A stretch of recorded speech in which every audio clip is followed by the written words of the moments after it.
In other words, if you're feeling amotivated, you need to do something and put yourself into a state that's harder than the state you're in.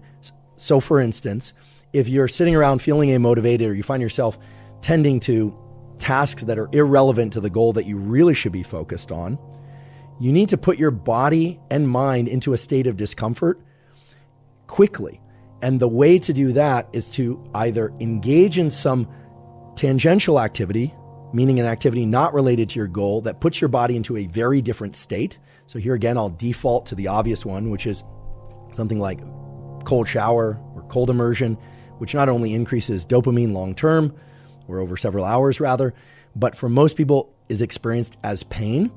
That pain causes a rebound out of that dopamine trough faster than it would occur if you had just stayed in that amotivated state and waited for it to go away, or done something like cleaning up that for whatever reason felt like it required less friction. When I say friction, I mean limbic friction. Your limbic system is always in this dialogue with your forebrain.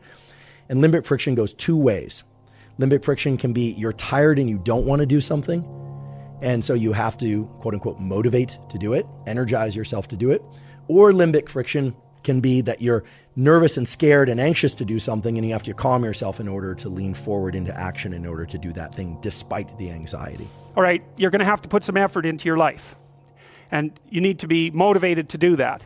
And so what are the potential sources of motivation? Well, you could think about them in the big five manner. You know, if you're extroverted, you want friends. If you're agreeable, you want an intimate relationship. If you're disagreeable, you want to win competitions. If you're open, you want to engage in creative activity.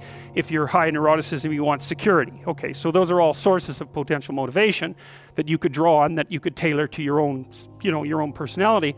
But then there are dimensions that you want to consider your life across. And so we ask people about, well, if you could have your life the way you wanted it in 3 to 5 years, if you were taking care of yourself properly, what would you want from your friendships? What would you want from your intimate relationship? How would you like to structure your family? What do you want for your career? Well, how are you going to use your time outside of your job?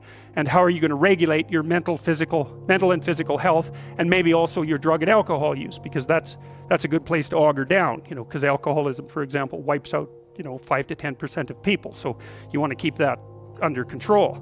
And then so maybe you develop a vision of what you would like your life to be, and that associates the goal. Once the goal is established, and then you break down the goal into micro processes that you can implement.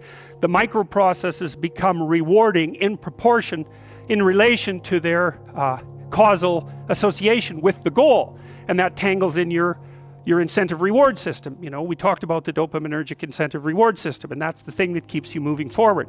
And the way it works is that it works better if it produces positive emotion when it can see you moving towards a valued goal. Okay, well, what's the implication of that?